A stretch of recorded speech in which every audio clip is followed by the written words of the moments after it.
I am the revolutionary Darius Lockhart, and this is the Jobber Tears Podcast. Remember to keep listening and be a revolutionary. Jobber Tears Podcast. We hold it down. They know us now.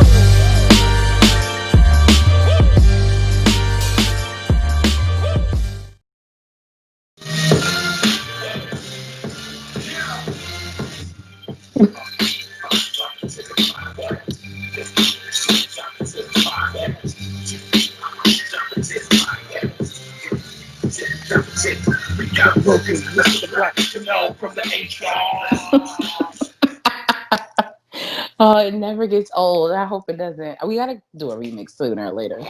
Jobber Nation, welcome to episode 10,956 of Quarantine with Jobber Tears Podcast. As always, I'm Janelle from HR, here with Sir Wilkins and Mrblacc. Gentlemen, how are you doing? Let's go deep before we, dig into the wonderful world of what's going on in the world outside of, our walls. What's going on? What's new? What have you been watching? What's this week's weekly update with you guys? Don't go all at once. No, have been watching that. It's been a good week. So we're gonna act. So we're gonna act like we're not gonna talk about Insecure. Oh. Oh man, let's start off with that.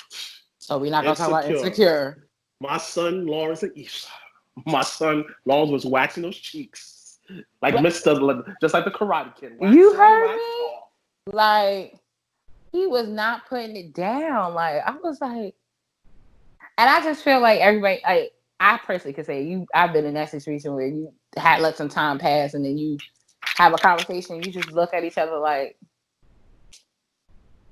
yeah, should we not? Those are the best conversations. But do you think it's the beginning of something, or do you think it's the end of something? Well, you have to understand, Lawrence is older. Like he's trying to get married. He looks to the future, so you can tell that he's picking the best fix, because canola oil. Condola. Canola oil.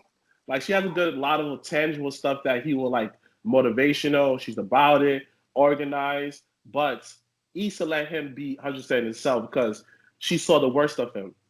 So it's kind of like, dang. But she didn't accept him at his worst though. Listen, it was a whole year, but Lawrence was not doing his part. Correct, because that's why I was like, hold on a minute. I don't know if I could be Issa in that situation. Like, you got to pull your own weight, sir. So they've been together for mad long, though.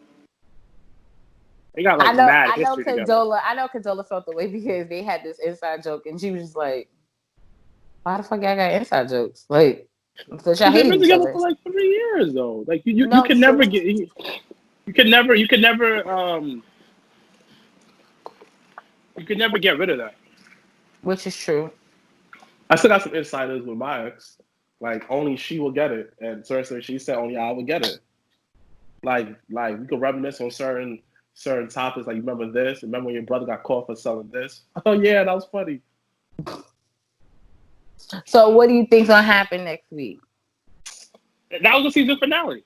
No, they got 2 more episodes left. Mm-mm. That's it? We got 2 more left. Oh, there's 2 more. I thought it was that because they only do 8 a season. Nah, they got 2 more episodes left. You sure? Because next week's preview was Issa and Molly talking to each other the first time since the block party. Oh, okay. I thought that was the season finale. What the hell? Nah, it's like 2 more episodes. That's what we talk about. You wait like a whole 2 years for 8 episodes. That's how I feel about All American right now. Well, they have 2 more. So that's 10 episodes. They give a bonus this year. And we gotta wait a whole maybe 2 years due to everything right now. Like, I would say maybe a year. The last Friday is this week, right? Huh? The last Friday with Undertaker is this week? No, last Friday was not this week. It'll be on next weekend, I believe. No, that's what I'm saying. The Sunday coming up or no?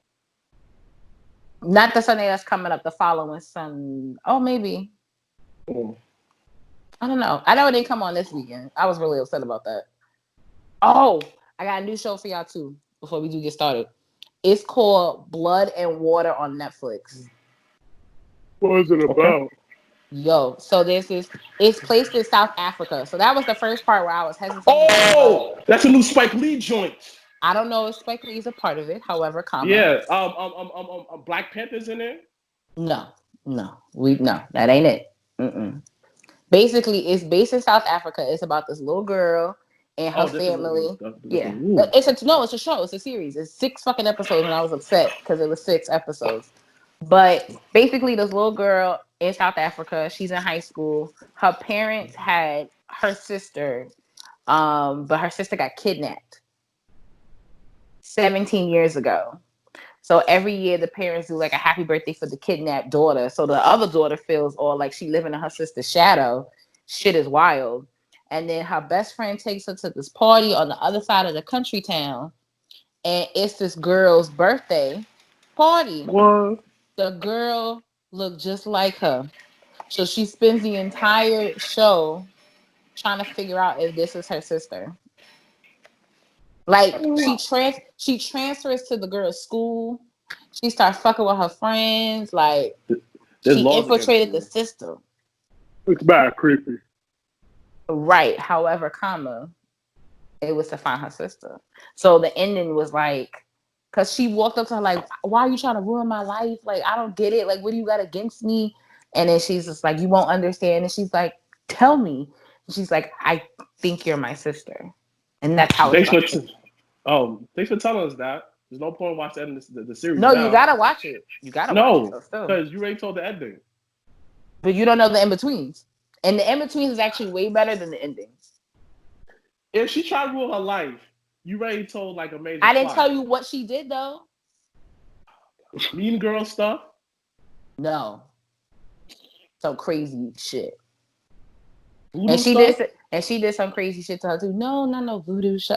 Not speaking of voodoo, but those that are watching, please subscribe to our good friend Donna, who is a medium. She has a new YouTube page. Please support her. Okay. Keep talking, guys. And you can follow her also on Facebook too. She's a part of the Cats and Dogs podcast Facebook group. And there's new episodes, of course, for Cats and Dogs. And Your Sports will be back next week with an episode. They're taking a little bit of a bye week this week. So that's just, once again, support those that support you. Shout out. We took no break during this quarantine. Wow. None. Like, been on it. Somebody told me, they was like, I appreciate the consistency. We was like, well, it's the only thing we kind of look forward to doing every week. I mean, we are the flagship show, so I know you gotta listen. You gotta set the momentum. Before we just get started, also 2 shout outs to Big Game Leroy, who made his debut on AEW Dark. Big Game Leroy. Super proud of you. And we want the best for you and always want to support you guys. So shout outs to him for being on AEW Dark this week. Shout out to Big Swole making her in-ring return. Looking like the yellow Power Ranger girl. I only watched. She looks like she slimmed down too. Yeah. She lost a little bit of weight. But all right, guys. Let's positive weight. Yeah, I mean, she looked good. You know how people can get weird like that? Because I remember one time I told a girl, like, oh, you look good. Like, look, you lost weight. Look good on you. What would you tell me that for? Never mind. Well, that's just sometimes some people and their insecurities, okay? So you just say the comment. If they receive it, great. If not, great. Right. But all right, guys, let's move on to the opening of our segment, Behind Gorilla's Position, which I haven't said in forever. The state of the world. America is burning. Period. Point blank. The world is burning. But in good reason, because you know what? After years and hundreds and thousands of years, something has to be done and something has to change. So, a lot of people feel that because you have a platform, you have a duty and a service to kind of be that platform to send messages and make that type of change. And we've on our podcast has always been about, and people have always looked at us crazy and questioned us and unfollowed us and have done things to us because we've always been about Black excellence. And people always looked at us like, well, what about all excellence? And it's just like, no. Who says that? You're missing the point. Who says that? You'll be surprised. But regardless, you're missing the point in terms What of about why all we. excellence? What? You're missing the point in terms of why we do what we do, but it's because we don't get the respect as humans, and we don't get the justice that we deserve. So it's super important that we have that unity. So once again, with the different type of protesting, and Sarah, because you can actually start off by telling us about your experience since you attended a protest this week too. What was it like for you? It was fine. I mean, it was a beautiful sight. You saw people of all like races, different backgrounds there, and it was peaceful as hell. I know there's a lot of videos about like the looters and all of that, but the one that I was at was one in Brooklyn, downtown Brooklyn by Barclays Center, and then we walked all the way like past Canarsie, and it was peaceful. People were all about the movement. I didn't realize like protests like chants be like straight bars and they be coming off the top of their heads. Like, I'm like, yo, these niggas are spitting. But it was super peaceful. We were in front of the precinct. I think it was precinct 77. I think it was. I could be wrong. We were in front of there, and people were chanting. Police weren't like crazy, but Monday was the start of the curfew. Yeah. So different parts of the United States of America now not only have to deal with Corona, but us here in New York, we still on a pause on top of dealing with a curfew. So yeah. So it was about the curfew. I think the curfew that day was 11. It was 11 Monday, and then Zaddy Cuomo said, "Y'all out of control." 8:00 until Sunday. So it was 11, and around 10:45 ish. I was with Simone and a couple of friends, and then we were like, all right, cool, let's call this Uber, get the fuck up out of here. Because around 10:30, the cops started following the marchers, the protesters, like, at wherever they were going. And I was like, all right, it's time to get out of here. So we turned the corner, called the Uber, and we were home. But I'm hearing that Uber's cutting off everything as soon as 8:00 hits. Do you understand? So I worked on Tuesday. So I live close to, the job. Now I work right now. So walking home is not typically what I do because I'm already standing for 8 hours. I don't want to walk home. And it's already, if I'm get off at 11, I don't feel like I want to. So typically I Lyft or Uber home because it's like $8. So it's like whatever. So quick breaking news real quick. Go ahead. I know it's not a sports podcast, but the NBA season is going to start in Orlando with 22 teams. It's been approved, but just throwing that out there. Yeah, no, good. I mean, I feel like all sports should come back and start. I don't know about baseball. Why? First of all, baseball is the first sport low key to do social distancing in a whole different way because you got niggas at different plates, like you got outfielders and they not next to each other. So baseball, like, they've been social distancing since the beginning. Like they should have been the first one. Baseball is and golf. But baseball's boring, so and golf is boring. But anyway, no. Golf, if you play with people, because I love mini golf though. That's my ish right there. Mini golf is a cute little date night. I will say, there's a cute little mini golf spot in Brooklyn. They're like near Red Hood. That's really cute. I've never been there. I gotta check that out. I'll send you the info. So when the world decides to open up, you want to take a little honey by myself. Date. Sure. Oh, okay. Or you could go by yourself too, because the place has escape rooms too. Oh, so they have mini golf on the second floor, and then the third floor they have 3 different escape rooms. But as I was saying, with Lyft and Uber. So yeah, so typically Monday night, my manager let us out at 10. So I was like, cool, bet. I get home before the curfew, don't matter. Tuesday rolls around. He's like regular schedule. We're essential. We talk to the police. Base. Okay, cool. Didn't think none of it. Until 8:00 rolls around and Lyft puts out a whole notice like Lyft will be discontinuing service between 8 and 12:30 a.m. What? So I gotta walk home? What? Yeah, that's wild. Because I saw that because I take a lot of Ubers and I saw Uber popped up. Lyft, Uber was gone, Bia was gone. I was like, oh, what? But I think Uber Eats was still up though. Yeah, I heard it was still up. Because it's technically essential. So Uber Eats still work because that's what I was kind of more concerned. I was like, should I order something else? But regardless, I'm glad you went. I'm glad you had a good experience. I'm glad that you were safe because that's always the important thing. Because when I saw your little Insta story, I said, "This nigga here." It wasn't a bad experience, and I think the media. I know we're not a political podcast, but like the media kind of like over exaggerates the bad things. Oh, they focus on the bad shit. Like that's Because not. I get it. Fordham was fucking tore up. Parts of Manhattan is done. Soho. Soho But I is think, finito. but I haven't been in the city since we stopped recording in the studio, so Me too. I don't know how the city looks technically. Oh, But MrBlacc, how does it look around where you work at? Because you work in the city. It's been empty for a minute. Now, there's less bums on the streets now, like how it was before. that's homeless people. I guess like bumps.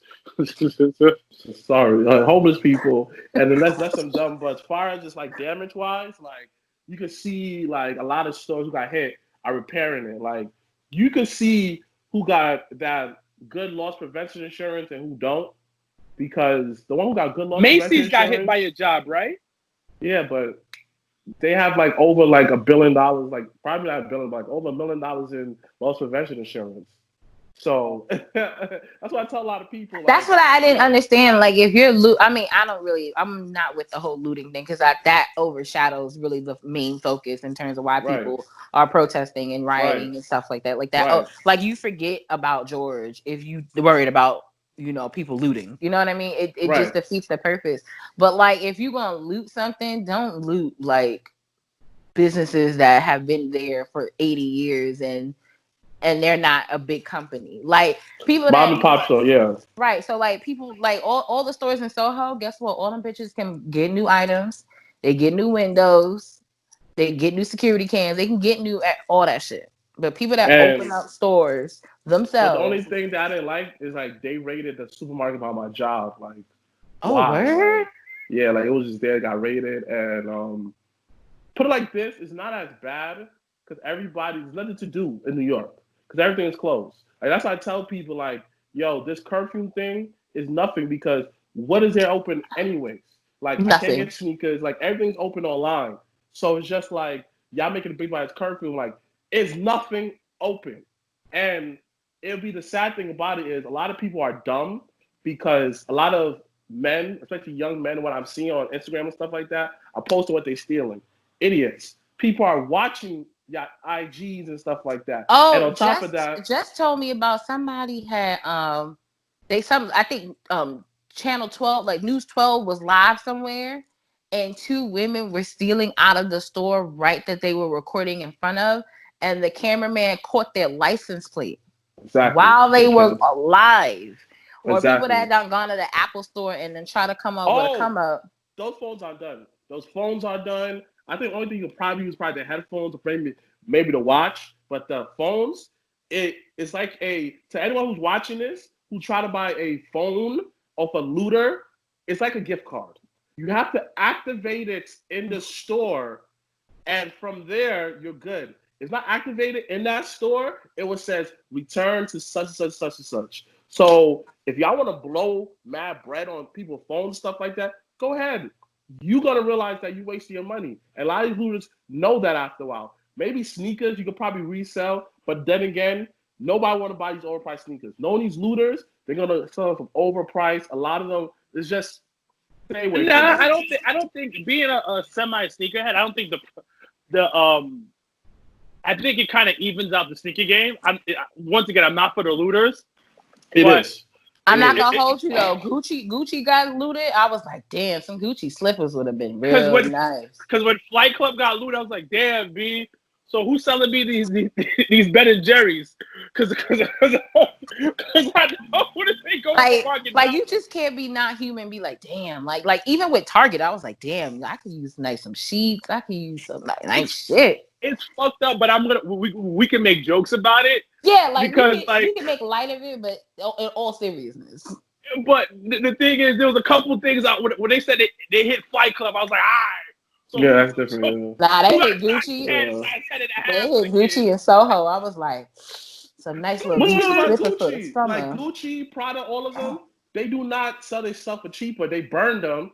So basically, it's kind of like, all right, you do us a favor anyway because you don't have to burn them. Oh, and So, guess what? It's gonna be a whole new season of shit. So, and these stores haven't been open in a minute because that's how. Oh, another thing that I'm noticing that I kind of don't like is my thing is this: why is everybody waiting for all these big companies to say Black Lives Matter?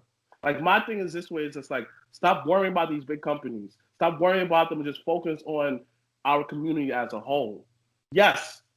After all of this, my thing is this: yes, we're unified right now, but what's the game plan after this? We literally the game have. plan needs to be people taking their asses to go vote. They need to Let be me voting. finish. Whoa. Let me finish. I understand that, but who has our best interests at heart? Who has a real Black agenda? And yes, we are coming. Like yes, we protest and come together. But what's going to happen in September and October when everything kind of dies down and after everybody distracted on something else? My biggest thing is this way: how are we going to come together and actually have a real Black agenda and actually put money towards somebody and say, yo, you are a candidate and you got to make sure that you fit our needs. Because everybody's talking about how that Joe Biden, blah, blah, blah, blah, blah, this, that, and third, all these companies supporting Trump. But if you think about it, all these big companies support Trump because Trump has policies in their best interests. They're voting in their best interests. They don't vote who the person is the best interest. And us as Black people come together, we gotta vote. We gotta vote. Who's gonna fight for us? Who's gonna give us the real quality and real change that we need? Because at this point, all of this is not gonna be nothing in a couple of months if we don't keep the same energy and deal with all the stuff internally. Like somebody said, like Keith Lee, he sounds white because he talks very proper. Stuff like that within our own race. That's just ignorant. That's just ignorant. It gotta go. Or like take away people Black cards because they don't like certain stuff. You ain't Black enough if you do this. You ain't Black enough if you ain't do this. Or you ain't Black. I take away your Black card. You don't like college. I take away your Black card. No, stop that. Because the cops, I'm not having a sheet where like he was like this, he ain't Black enough. We shouldn't shoot him.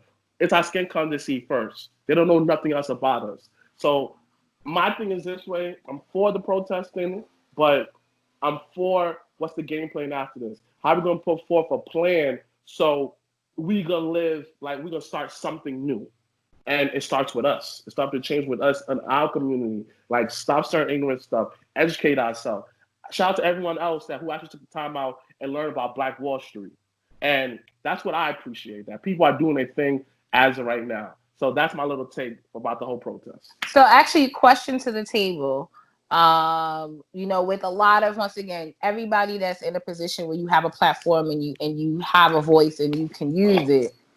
Who do you think this week that has said something in regards to Black Lives Matter? Who do you think had the most impact on you? Like who said something this week that you were just like, whether it was good or bad, who this week really got to you about what their comments on Black Lives Matter? It was the Black guy from Star Wars.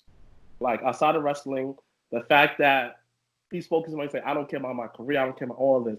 I'm gonna go out there and make a difference. He's out there in the front line, making speeches, crying. Like it's not even his country, but you understand that, injustice of Black lives, in one place is injustice of Black lives anywhere.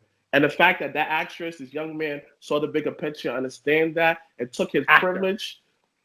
This actor took his privilege. Yes, he has privilege because everybody has some kind of privilege. But he took his privilege and went to the streets and spoke and everything he had to do. That stood out to me the most. Okay, so Wilkins, who this The week? Rock! The Rock! Boy! First of all, shout outs to The Rock's tequila. Boy. Yeah. That is, and I'm not a tequila person, but Dwayne, that was by far the smoothest tequila I've ever had in my life. But continue, The Rock. So yesterday, 2 days ago, whenever you guys listening to this, The Rock dropped a video on social media, and he was literally coming at the president. And it wasn't in a way like, oh, your policies suck. It was like, yo, the country is going through a lot right now. Where are you? And that was the title of his video. Where are you? black men are dying. Black women are dying. They've been dying. And people are mad. People are over it. People are tired. One of the key words that we've been hearing lately is "I'm tired." You know, when your mom was like, "Yo, I'm tired." That's how you know she tired.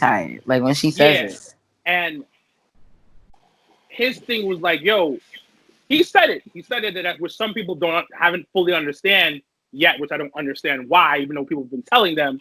He was like, "Listen, all lives do matter, but right now is to making sure that Black lives matter." And he was so great at the way he said it. He was like, he said what he said, and he meant it with such passion. And it was like, nigga, you dropping a promo, and it's just straight bars right on now. America. Still dropping promos. It was like you versus Trump in the middle of the ring, and he just dropped this bomb ass 8-minute monologue about why things like, where are you as a president, as the leader of the new world? Where are you? And it's scary because when Katrina went down, Bush didn't do the best job at that. We all know that. Mm-hmm. But he was visible. He was there. You know what I mean? Yeah. He was there. 9/11 happened. He was there. Oh, my man strictly was like, "Oh, I gotta go." I mean, that's a whole other situation about that. But yeah, it is. And take away the whole conspiracy theories. He was still there. He was still there, and it's just The Rock basically called you out. And it's not about wrestling. Yes, he said just bring it. It's not about wrestling. It's not about money. It's not about power. It's about human decency.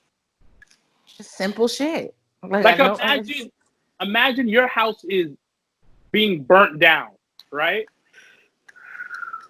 And you're like, "Oh shit, my house is being burnt down. All right, you know what I'm gonna do? I'm gonna go get a chopped cheese real quick, and I'm gonna come back when I come back." Like that's how he feels. Like your house is literally on fire. And he gave some good bars talking about, you know, the wooding on the floor is coming up. I was like, oh, you still got it. You still got it. You still got it. I was like, yeah. So that was my dude for today, man. Mine, and before we move on to the rest of the show, mine, if you have not already heard, when Titus O'Neil, Big diggity Titus. Pause.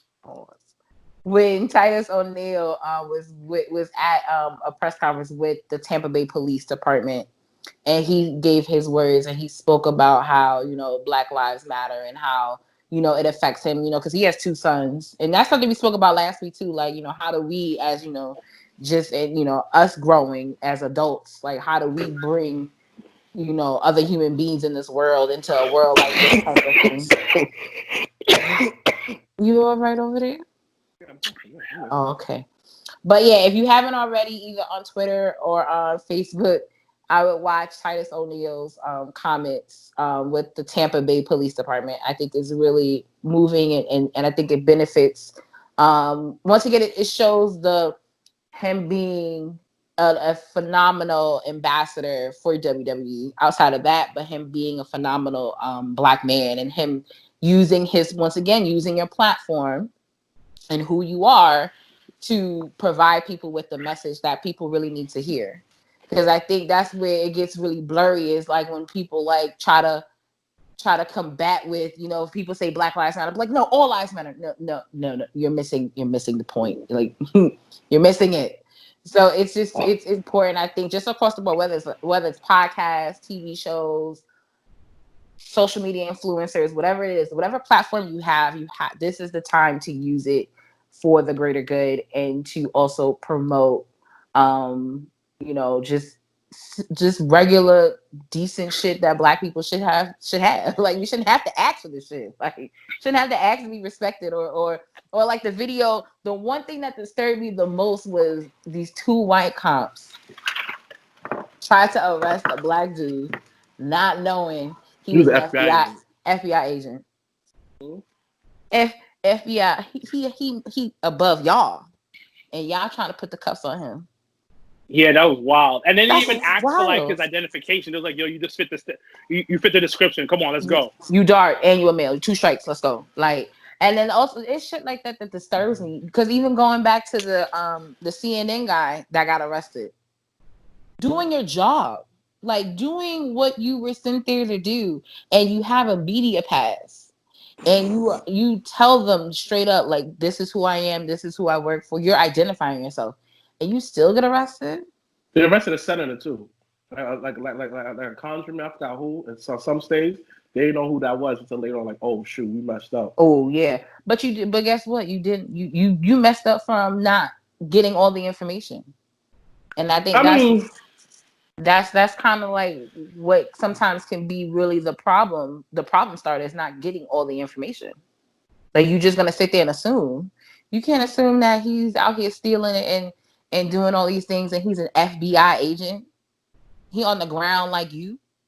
Like, come on, you can't do that. So hopefully, once again, it is by far important to not only vote for not only the president of the United States, but it is as important to vote for your local and state assembly and Congress, women and men. Like, those are the people that will go to Washington and put in laws and bills and things like that. Like, those are the people. Shout outs to the first Black woman to be the mayor of Ferguson, just elected yesterday. Like, shout out to Keisha of Atlanta. Shout out to her. I'm fine. So like, it's super important to go and vote. You may not agree with all, but do your research, ask questions, don't be ignorant, don't always go by what media is telling you, because they're not gonna tell you the truth. But the one thing I have to realize is, us as Black people, I realize that we set the cool, and we gotta make politics, I won't say cool, but we got to make it more relatable to us, because a lot of these policies, a lot of these policies, a lot of people really don't understand the gist of it and how far they go even for a certain candidate. A lot of people traditionally, they see Democrat and Republican. All right, who's on the news? Who's more popular? All right, I'm gonna vote for that person. That's why we have Joe Biden running against Trump.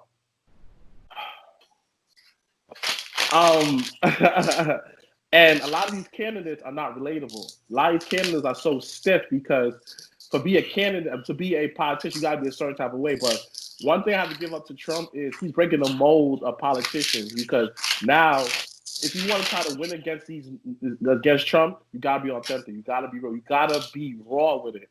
And I have to say, like, I don't think Joe Biden has a chance. Because I definitely think, like, when you start having people that work for the Department of Justice, like, uncomfortable, like, it's to the point where Trump is making people that used to be on his side uncomfortable. Like, what I have to understand is this: the way it is, a lot of people still vote for Trump just because he gave us money. I think another round of the money's coming around too, just because he gave us money. Man, listen, don't let that $1,200 fool you. Hey, and honestly, not me, honestly but other speaking, people. and like I said before, we'll move on. But like I said, there's something way bigger that's going on that they haven't told nobody, and they're not saying nothing, because guess what? The last 2 weeks has been nothing but the riots and the protests. Yeah. We still live in a pandemic, ladies and gentlemen, and you haven't heard any updates. You haven't heard about a vaccine update. You haven't heard about new cases like that. Like, you'll hear, like, like Corona updates us all the time. But that's more like, I think here is a little different, because still we on pause, so we gonna hear it. But I mean, just as a country, like, if you look on the CNN app, because that's what I have, for every one coronavirus thing, there's 20 articles about what's going on. And that's your problem. You CNN. That's your problem. Well, no, I'm using that as an example. Relax, because. But anyway, let's move on to wrestling. The WWE Network launched its free version.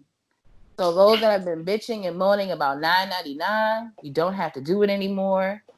WWE Network is giving a free version, which includes over 15,000 different shows and episodes. What's So it from included? so Educate original, me. so you have original series. So like all like the documentaries that they have that's going on now. They're gonna keep having the recent episodes of Raw and SmackDown be available for free. And also like WWE weekly highlights, so like the top 10s and like top 5, like those things. Like those are the things that's gonna be included in the free. Of course, not any pay-per-views. So if you do want to still have your pay-per-view access, you're gonna have to pay for the $9.99 a month. But gentlemen, question: do you think this is a step in the right direction for the network? Bless you. Bless you. Do you think this is a step in the right direction for the WWE Network to give this to give this option of a free version? It's a way of cutting out the middleman, because what they're trying to do is get their content out there, more people to see it. You get more eyes on it, and more people like, oh, this is what's going on. You can catch up to things. You want your content out there, and then you have the free version, and somebody goes, oh, you know what? Fuck it, I'll pay for this month. With them doing the free version, they're letting go that option of the free month free. So just keep that in mind. Those that are wondering. No. That's what I'm saying, is that you have it, you watch it for free. Like, yo, I want to watch SummerSlam '96. Fuck it, I'll pay for this month. Or it's kind of like a pay as you go type of thing, and then I'll cancel it for next month. I want to see what this is all about. I like the network. I think the network's amazing. I think it's one of the best things. I think it's one of the best things on out, because you have so much content. You have a massive library of wrestling stuff. I watched. Remember the clip you told us in the group chat about? It was the Raw where it had the Nation of Domination. Nation of Domination opened up Raw and went ham on Vince McMahon. Like Ron Simmons basically called Vince a cracker without saying cracker, and it was by far the craziest thing. And then Bret, and I didn't realize, Bret Hart on the mic, he didn't really get good until that very end, and that shit blows my mind. Dynasty. About to say the Hart Dynasty. Wow. When you put no, the Hart Foundation. Yes. Once he formed the Hart Foundation, and he was forced to actually focus on mic skills, not so much in-ring work, because you remember he was injured at one point. Yeah, he was out here hobbling on one leg. Right. He was injured at one point, and nobody gives him credit that he got very good on the mic. He did. That Raw, I was like, so it started with the Nation coming at Vince mad hard, and then the Hart Foundation came out, and Bret basically was like, "We're Canadian. Why would we ever be against you guys?" So it was like, damn. And then DX comes up on the screen, Shawn and Triple H come up, and them two, they like, well, why would we be going against blacks? Like, what do you mean? We want equality for all. Like, it was by far the weirdest segment, but it was it's so appropriate for what's going on right now. And the crazy thing about it, Farouk, he actually had a title shot against Undertaker. Yes, he did. And not only just a title shot, he made a event at a pay-per-view. People don't talk about that one, but that's why. But those are that's a simple reason of why I love the network, because you could just go back to a Raw. It was a Raw, and it was, I think, a month, but it was like maybe 3-4 weeks before before Montreal Screwjob. So it literally was the lead up to that. So it was so funny. It's something that gives people for people to watch. Because as we move past Corona and, life goes back to normal, one of the biggest things is that companies are noticing is, hey, content is really king. I'm at my crib, I'm going to turn the TV on. You know what? Let me watch this. Let me watch that. Let me turn this on. Like, quality shit is what people are going back to. Yeah. Yes. For instance, you can get a hit real quick, like, oh, yeah, I put a song out this week and it's hot, and then next month nobody cares about it. What it is that quality shit, which is that Nation of Domination clip that you're talking about. I can watch it in high definition. great sound, great quality when I go on the network. And when people get a taste of that, they're like, you know what? Let me just watch the network because they're not giving you everything. No. It's giving you a kiss with no ass. So you'll get, and then after the kiss, you might be like, oh, you know what? I'm gonna try to pursue this ass. That was your analogy? It's I kind think of it was like a getting a pretty good hoe. It's kind of like getting a hoe from Vegas. You know, you maybe like you pay for the blowjob. You're like, this blowjob is great. He's like, I'm out to get the cheeks for extra. Wow, that's the analogies we're using today. And they're called Love, era, baby. love you both. Mr. Black, your thoughts on the free version of the WWE Network? I'm looking at a standpoint of a person that, you know, like I'm gonna use the analogy of like Hulu, right? I remember when I first got Hulu, whatever, right? Years ago, and I used to be okay with the commercials. Then one day, like I realized that it was acting up with the commercial. With the commercial, I was like, you know what? I pay for extra, and then get no commercials, and it went from month to month, and now I pay for every month for the no commercials. It's like my brother says, like once you get the taste of something, you go, you know what? I enjoy it. This is just a 1 month thing. If you well to research out everything, it's a win-win for everybody. Because not only that is you get paid people, and you get people that who just tune in because it's just free.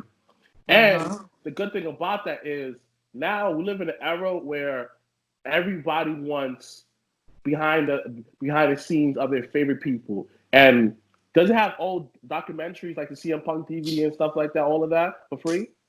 They're gonna have selective, like historical, like pay-per-views or stuff like that. That's gonna be I'm available. talking about like the documentaries of like the CM Punk TV. No. So the only thing that really they're gonna do, like they're gonna push free, is all the original content stuff.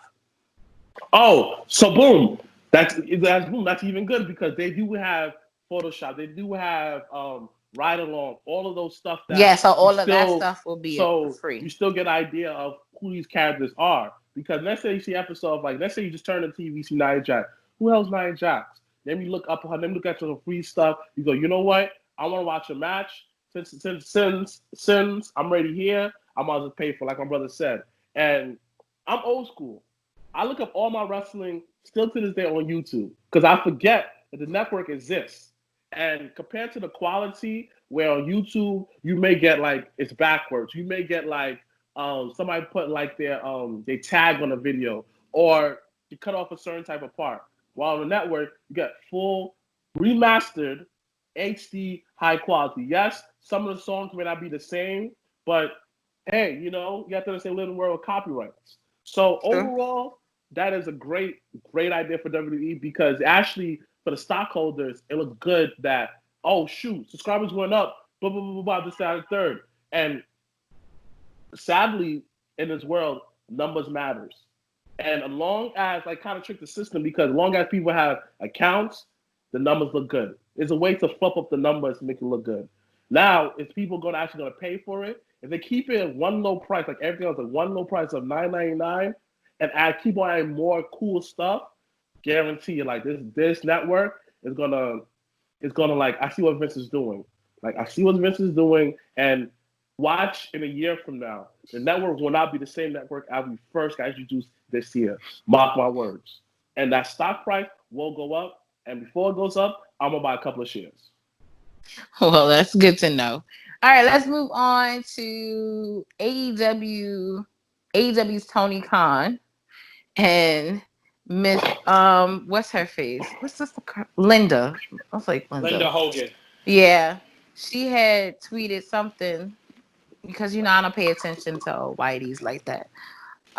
She had tweeted something, and Tony Khan, in the nicest way, told her that not only is she banned, but Terry is banned.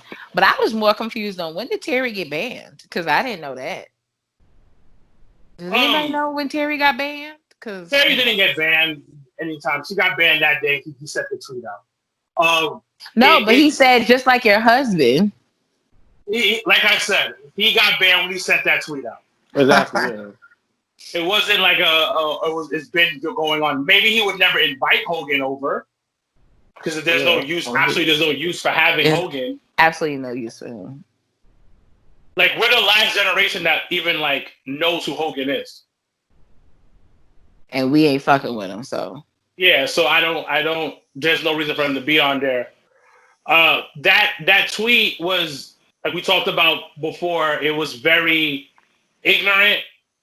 Not the smartest thing to say. I mean, I think I have the tweet here. Let me read it real quick. Yeah, read it real quick, because once again, I don't follow Whitey, Linda, or Terry. And after this, can we talk about the whole Jeff situation? Which Jeff? Who's Jeff?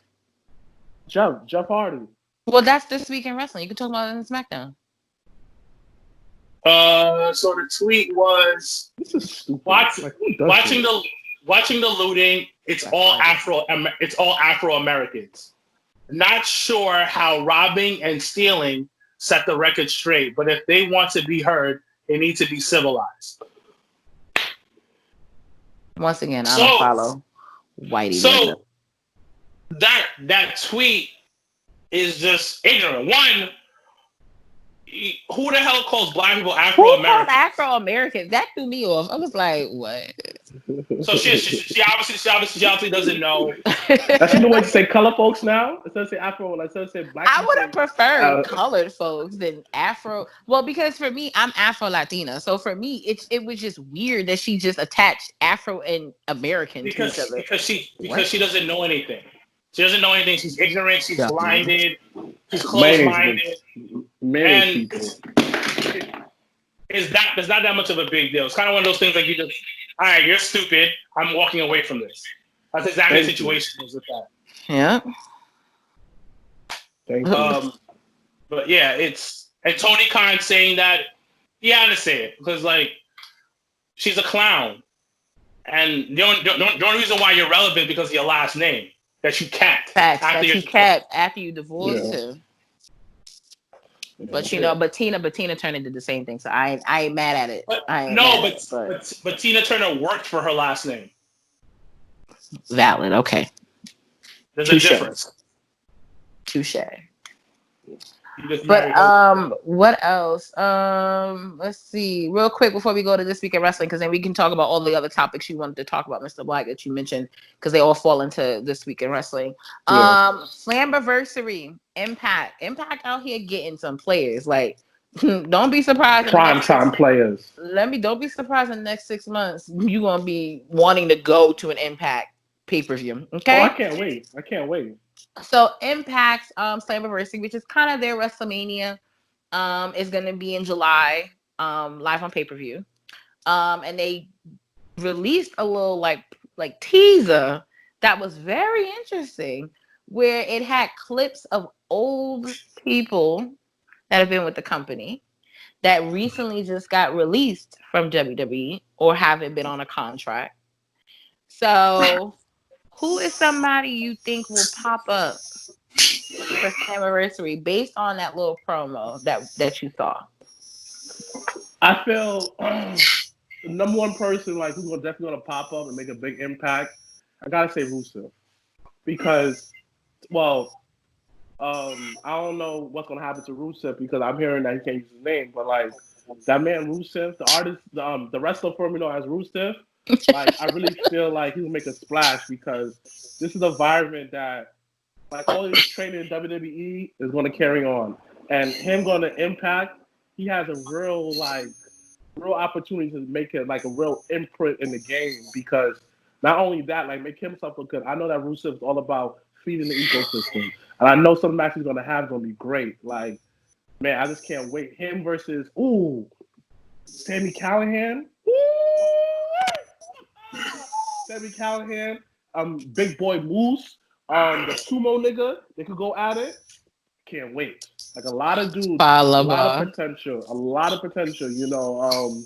Even with like the Gallows and Anderson.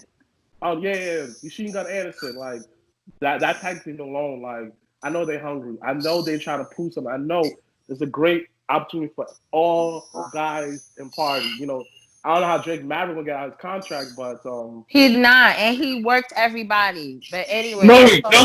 He did. But he did. No, I'll explain my point later. But I think it's EC3. I don't know if you guys have paid attention to his promos lately. Yeah, What he's been wearing. He's been wearing a hoodie in his promos. He cut his hair. Has a whole different type, like a different look on it, and he's been all about the machine, getting back, going up against the machine, improving yourself, and that video was very reminiscent of what his promos have been about. I thought the promos are amazing. Like, they definitely came at WWE in that promo, but it was really well done. It was, but when you sent it to me, I was big like, dick status. whoa. I think the person that would really it's not a shockwave, but I think a real, like, I guess original to me sometimes would be Eric Young. I think Eric Young coming back to Impact would be dope too. My only concern with Gallows and Anderson is that Impact's tag team division is not all that. Like, you got the North, you had TJP and followed by that. I think they're the number one contenders.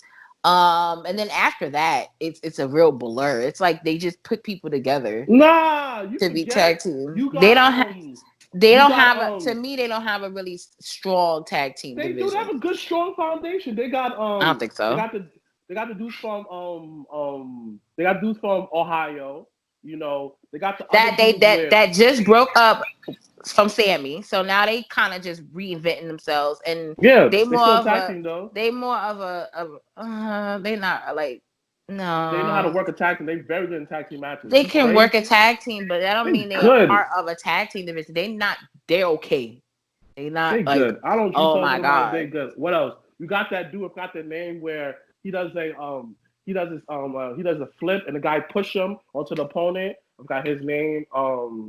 You got a couple of good dudes on there. It's just like I enjoy the tag team division because I see the potential. And again, throughout the whole wrestling business, it's asterisk. This is dead the quarantine era. So you can't really judge it fully. Oh, but that was like that before quarantine though, because I watched Impact and I never felt like the tag team division was like solid. I think AEW's tag team division is better than theirs. And that says a lot. AEW has the best tag team division. And that says a lot. So I'm like, ugh. But anyway. I would not say something about the tag, like, why do people make a big deal about Kenny Omega being a tag team division? Well, because Kenny don't act like he a tag team. Like, and part of it was because of Rona, but a part of it is because him and Paige they don't have that tag team chemistry that I think a lot of other tag teams, like how Best Friends does, they don't have that same chemistry like them. You see, I like your reason. Your reason makes sense. You're just like aesthetically, like watching it, they're good individuals, but together the chemistry is off. I could agree with that. Yeah. But then I personally would prefer Adam Page by himself. Right. Me personally. Honestly, I'll be very real with you. Adam Page will come like a tag team wrestler. Again, I'm not taking away his talent when he does in the tag team, but I feel like he's good. He's good. Whatever they do in the ring, they're good. But like he doesn't give off that he needs people. He needs a tag team partner. That's the point, though. That's the point. The story is he doesn't want to be in a tag team with Kenny. Kenny is torn for being in a tag team or just fucking with the elite. So it makes sense. So they're putting out the right vibe for you to understand the story. The story is cool, but I just like personally think the chemistry between both of them. Yeah, the story is cool. I agree. It's weird. The story's off, but like another thing is like I've noticed is just like, they do have the best tag team division in wrestling. Yeah. Let me reconstruct that. They have the best tag team division as far as, and when I say in wrestling, as far as American television wise, because New Japan got some good tag team other places, but as far as tag team, I go AEW. Like the tag team could be a first match in the middle and the end. There's many different styles, different tag teams that I enjoy. And honestly, I don't see the big deal about Kenny and Handmade Page being a tag team, because if you try to ramp up the tag team and take less bumps, the way that Kenny been beating on his body for years, Why not be in the tag team division? No, and it makes that part of it makes sense. But my issue is that when you have an actual tag team, like how Best Friends, they are the number one contenders. Now, how do you build a storyline between them and Kenny and Hangman when Kenny and Hangman has their own storyline? Like, so you don't like now you just gonna throw two tag teams together, and then let's say Best Friends actually wins, then that offsets the actual storyline between Kenny and Hangman. But the lead up to those two tag teams colliding, it's gonna be like, what? You're gonna be like, huh? Like, what do you mean? Like, what Kenny's thing is that is expectations. The expectation was because he was at one point considered the best wrestler in the world. You come over to AEW. In his mind, he's playing the long game. A lot of wrestling fans, especially AEW fans, are expecting him to be the face of the company. And that hasn't been what's been going on. Wait, who thought Kenny was gonna be the face of the company when they made Jericho the champion? Who thought that? That's all a lot of people before thought. that. No. Before the whole championship, whatever, like, yeah, people thought that Kenny was gonna be the face. Because you have to understand, and then he's been a sacrificial lamb since he started. He's been a sacrificial lamb since the ink dried on his contract. Yeah, so but he's booking this himself. So how's he a sacrificial lamb? But listen, what I'm saying is that that's how it looks like. The expectations for Kenny coming in was that he was going to be the face of the company. It didn't work out. It didn't happen because he's booking it a different way. He's thinking the long game. Everybody's thinking right now. And there's plenty of people who didn't watch him in New Japan. They just heard about him. Who've seen clips of him. Who's like, yo, this is that dude. When he comes over to America, he's gonna fucking blow up, and he hasn't. It's more about that's sad in itself. We respect him, but it's like, yo, what have you done for me now? And that's the whole thing when it comes to Kenny. But it's unfortunate. Again, it's just like, I definitely understand all y'all reasons, but it would have been a different story if next in a perfect world, an alternate dimension, on Earth 2, Corona didn't happen, right? And it goes straight feud, right? I think by now, like, they would have been lost the tag team championship by now. I think at the last video when I lost it, but like my brother said, they playing a long game. Kenny playing a long game because next time they came in there, blaze of glory and just start booking themselves how other people booked themselves back in the past. They would get, oh, you booking yourself like he booked Nash and da-da-da-da, like Hogan, blah, blah, blah. It's criticism. But now, they don't book themselves to how, like, someone who were narcissistic will book themselves is an issue. But no. But my thing is this though, like, no, you're right. You're right when it comes to Kenny, but low key Cody's booking himself over. Oh no! I was just about to say this the other day. I was watching. Say it louder AEW for those in the back. Is bro? Why every match you have to bleed? Why every? Oh my god! I said that yesterday. Do you understand? No. Do you understand how pissed I was about that table spot? I was like, that was so unnecessary, and you guys didn't even sell the fucking table spot. So what the fuck was it for? I love Cody. I texted Zuka so fast. I said, Zuka, you're gonna have to come and challenge this nigga for this TNT title because this shit is crazy out here. Like, you had a whole table spot and you didn't even sell it. Cody literally went through the table with Jungle Boy and literally 2 seconds later got up. You didn't sell the spot, sir. And then, like, you didn't even struggle to make it seem like it was gonna be a count out or anything. Like, you didn't show a struggle. You just went through a table and you didn't show a struggle. That I have to say with Cody is, please, Cody. I feel like everybody. Why was it fireworks at the end of your match? Why? Like, we spent 10 G's on pyro because you did your first title defense. That's what we doing. And the first title defense, not in front of a big audience, not in front of pay-per-view. That was mad narcissistic. Like, out of everybody, him. Like we just had Cody, leftover pyro. Right, him. It's him. Him, the Bucks, and Omega. The one person I feel like who kind of went low key selfish was Cody. Like, I'm not taking away his in-ring abilities, but I feel like him watch AEW because everybody went crazy because of that cage match. I'm sorry, that cage match did not engage me at all. What cage match? Only cage match AEW. Him versus MJF on Bodyguard. Like that. All he did like everyone was like, oh my god, I'm looking like.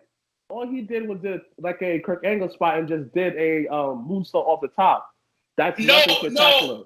But it was just like. Hold on. Before you finish, just to go, I want to go on that cage match. It was the psychology of the cage match, which is a big deal. So what you're saying is right from looking at it from more of like entertainment standpoint.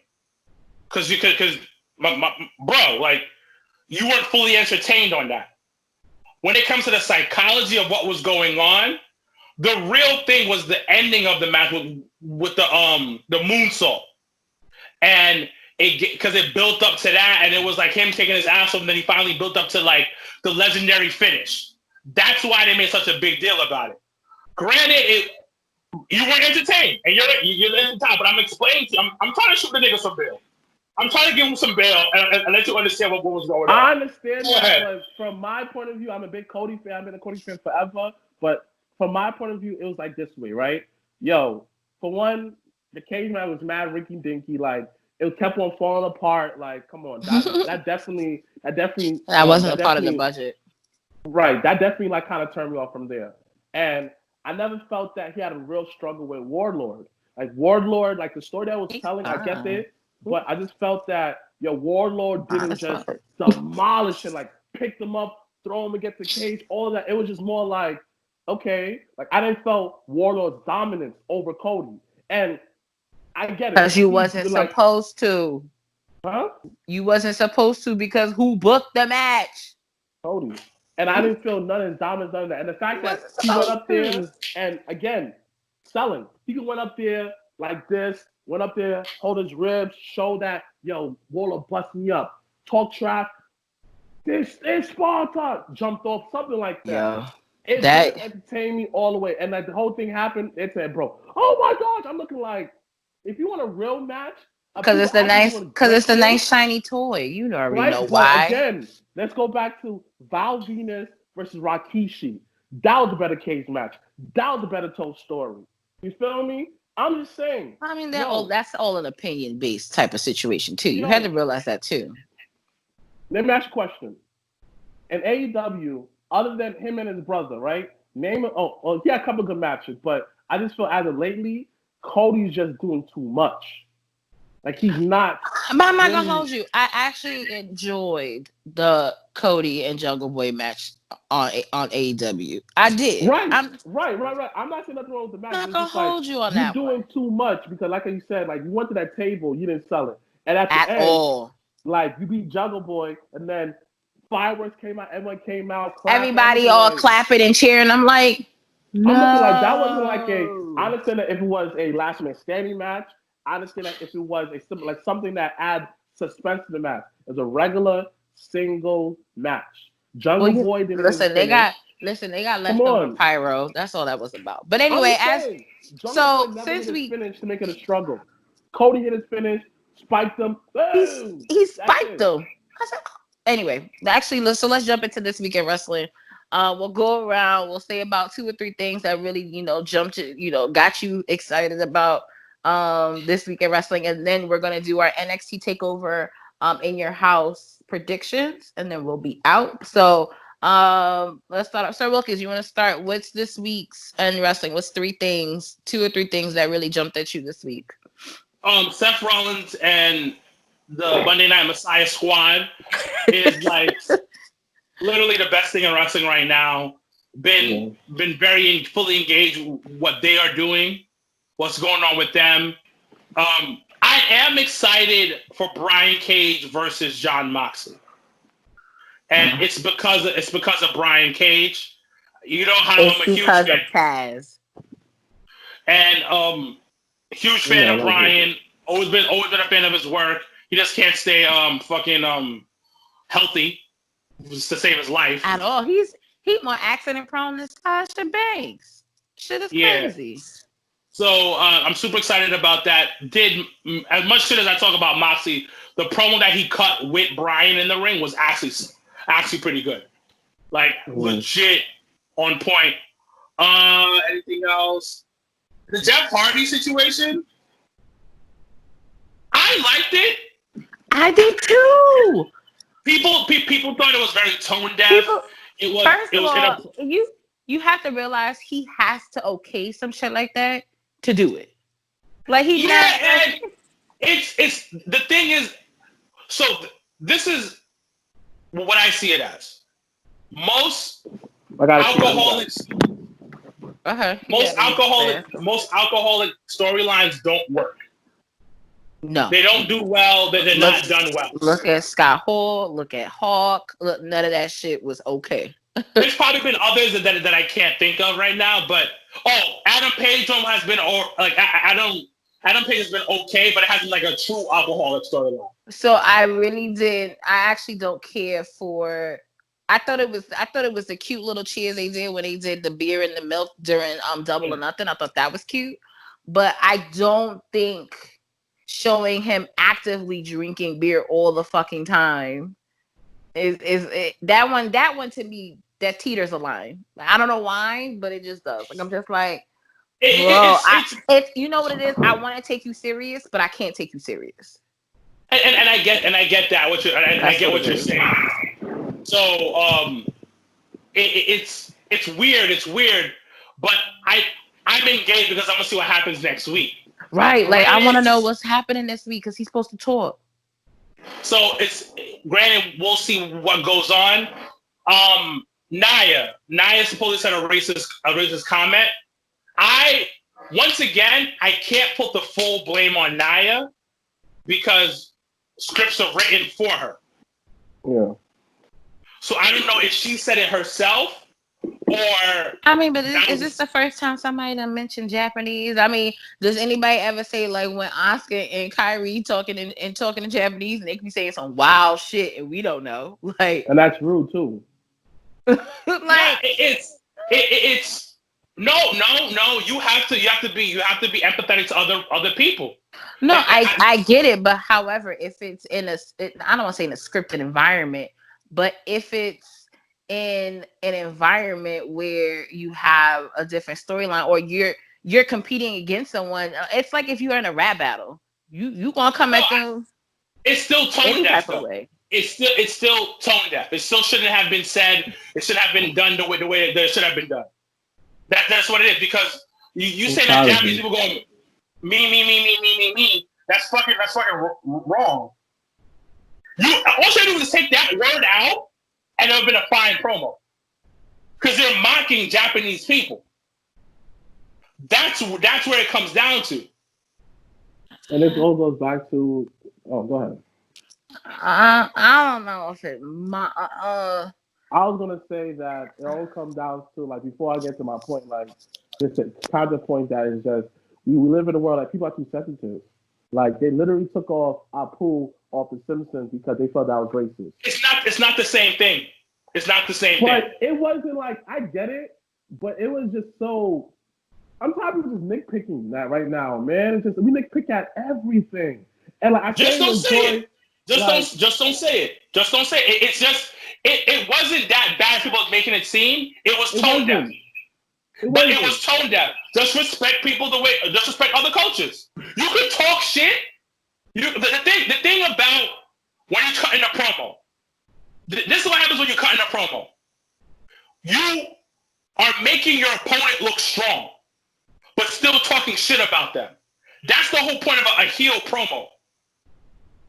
Is you're going, yo, you think you're better than me? All right, boom, boom, boom. You say something, but you got to make it into a way where like you're not completely diminishing who a person is. You're talking shit. I get what you guys are saying because it is a little bit on the sensitive side, but bro, At the end of the day, you're a publicly traded company.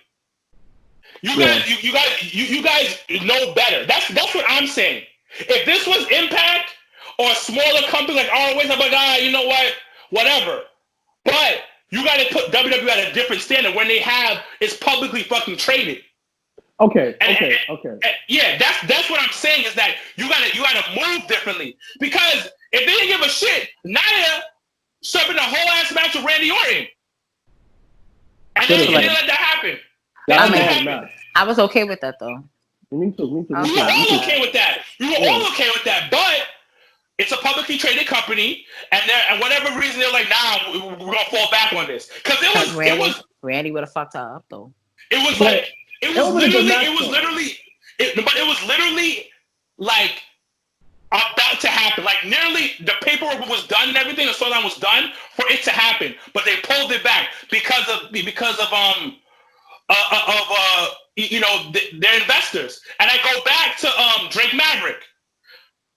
All right, hold on a second. A fucking word. So they're gonna steal my man Cedric Alexander's whole ass signing and give it to Drake Maverick too.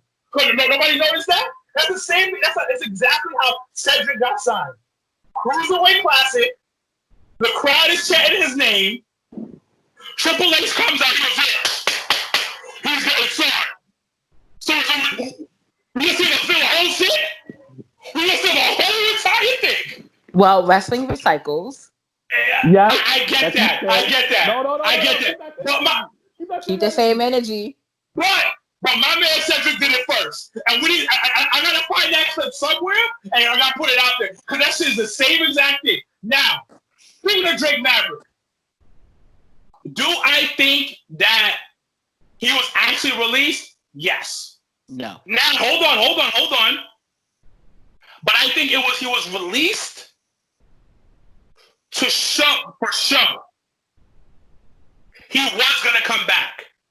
Because the reason why I say that is because Kurt Angle has come back, and they were gonna put Kurt Angle and Matt Riddle in a program together. Yeah. But Kurt turned it down. Cause Kurt his body ain't. No. He was gonna manage Matt Riddle. Yeah. Oh, but Matt don't need a manager though. That would have been weird.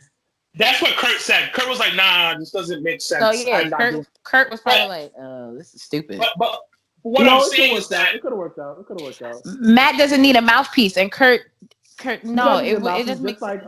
Just like Arn. Cody don't need a mouthpiece, but having Arn as a coach. Arn as a coach is very different than Kurt being your coach. Like when you don't really like Arn and Cody. That's more of a history. That's more of it could be like that. It could be that's something different it could be on though. Some, think about it, like Brock, like someone like for example, like it could be his hype man, like hype him up, you got this. But the thing with Matt Riddle hypes himself, like he doesn't like he's his own entity himself. That would have been a good real pair off because I like the whole where, Matt he don't take his workout seriously and he ended up losing certain matches and he ended up listening to Kirk's program. See, but then that would have been the same like how they was doing Drew. They was doing Gulak and Daniel Bryan. It was the same thing. Well, listen. Kirk said no because he has a lot of stuff going on. Because he's smart, and that shit don't make no sense.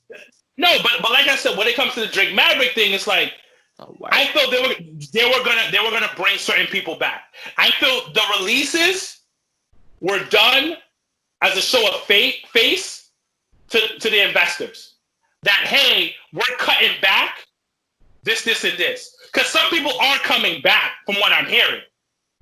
It's just right now, nigga, we don't need you. Go home. I'm not going to pay you. But they come back from lower salaries. Yeah, that's another thing. That comes in. That's just in business. That comes in like when you do a contract, and if you're contracted for that time, whatever it is, like whatever the financial part of it that you guys discuss, that's between y'all. That's more of a business thing than anything. So, and then you never know. Maybe EC3 is coming back. Maybe there's not EC3 in those promos that's coming back for Slammiversary.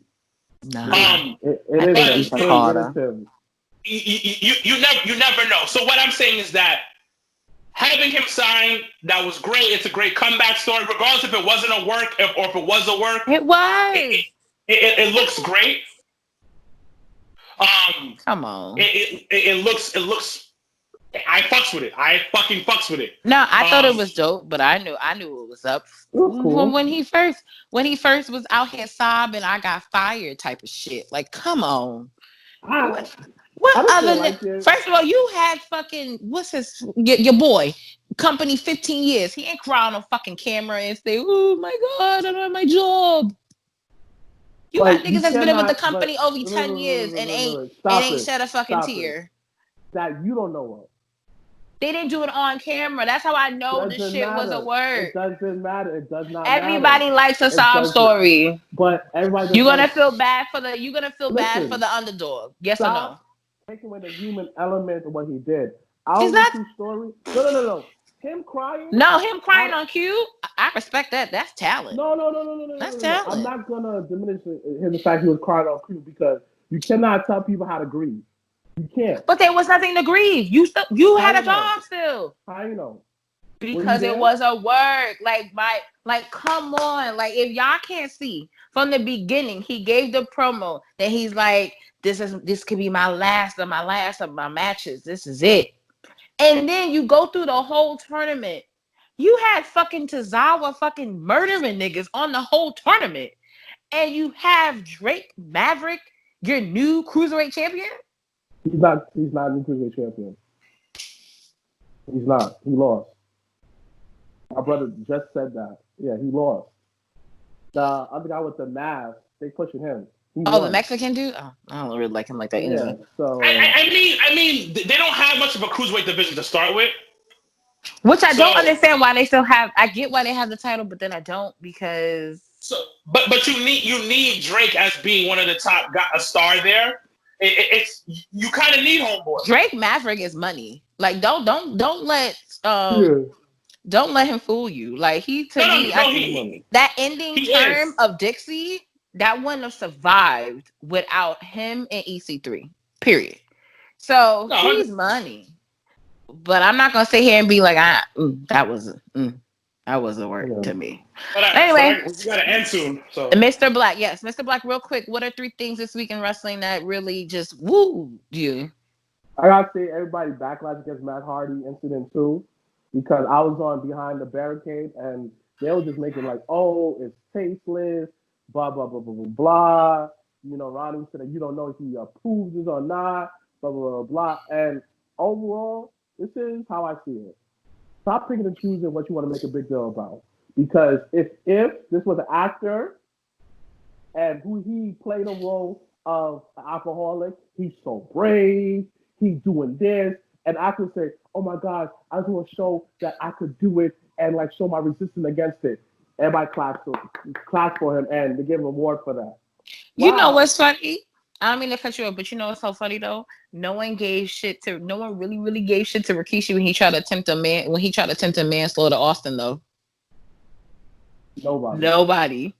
Like that shit kills me to this day. Even though niggas was looking at him like, really? You did it? Nobody. But you did it so that your cousin could benefit from it. Oh, it's okay. Exactly. It's fine. And nobody made a big deal that you ran him over. It's tossing people off the roof. Off a third, fourth story. Shit. And nobody makes a big deal about that. It's tasteless. I'm looking like this way, right? How about Baron Corbin pushing fucking Elias off? That was. But that's okay tasteless. though, right? That's okay though, right? But then Jeff Hardy, like this is how you tell a compelling story, because Jeff Hardy chilling there. He comes back, right? He gets life together. Once again, somebody's always pushing him down. Somebody's always hating on him. Sheamus been hating on him. This is good to the story. Sheamus been hating on him. Oh, it's Sheamus that did it. Sheamus hating on him this, that, and third. So what's the perfect way to get my revenge and make it look like it's Jeff Hardy's fault? Boom, you do what you do. This is a great storyline. Now, if this was put on a show like Love and Hip Hop and stuff like that, everybody would be like, oh man, this is a great storyline. Stop picking and choosing entertainment you can fuss about. Because wrestling is entertainment at the end of the day. And everybody like, I ain't gonna fuck behind it. Everybody called like an oldie addict when I said that. I said like, stop picking and choosing entertainment. And everybody was just like, all right, show's over. I'm looking like, All right, guys. I'll see you guys later. Cause Oh well, you might drop.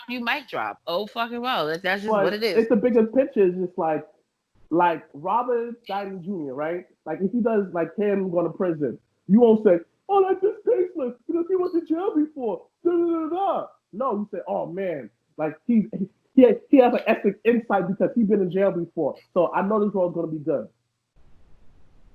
Stop picking and choosing what you want to fuss about. That's the same exact thing how I see it. People don't keep the same energy. Second thing of all is, oh man, just like how Raw has been doing in the past couple of weeks. Like it's been great pace, and I just feel like it's just been good to me. You know, I feel like Raw is a must see, even though I never watched the whole 3 hours. But who does? You feel me? Who does? No one does no more. I'm tired from work. I'll be mad tired from work. And it was great. AEW, shout out to Jericho of not being afraid, being what he wanted people in WCW to do for him back in the day. And he's becoming that mentalized wrestler today. And Jericho is key to AEW's growth because he's been around the business. He's been through ECW. He's been through WWE. He's been through WCW. He's been through so many different phases of wrestling. And, like, he's just a guy that you need him there. Yes, some people make a big deal about it's all lives matter, this, that, and third, but I see it this way. This only thing that stood out to me is just, like, Jericho seeing what's next after this. Like, yes, he understands that. He understands that, I understand this, but I kind of get what Jericho's saying, like, all lives matter because at the end of the day, we're humans first. Everyone's second. Wasn't him saying that was kind of wrong, but he went out and explained something. He did donate it to the man's cause. A lot of people who said Black Lives Matter, they didn't donate. And the reason why I couldn't go against Jericho or cancel him or ignore him, because the work that he does with everybody of all races. I'm not canceling the GOAT. I'm not going to cancel him ever because think about it. Shelton Benjamin. That match, he didn't get Shelton Benjamin a good match.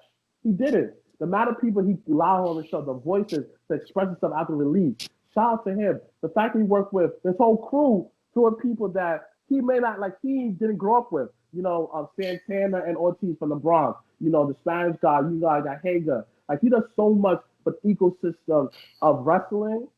Him just saying that, I just didn't agree with him as far as that. Doesn't mean I'm going to cancel him. And the one thing I hope people take out of this, take out of the quarantine, whatever, is, have conversation with people. Don't be so quick to cancel somebody because you don't agree with one thing only. And you're not always gonna agree with everything. Thank you. Like, for example, the most infamous running gag on this show is Janelle feels that Daniel Bryan whole neck thing and head thing, it was a work.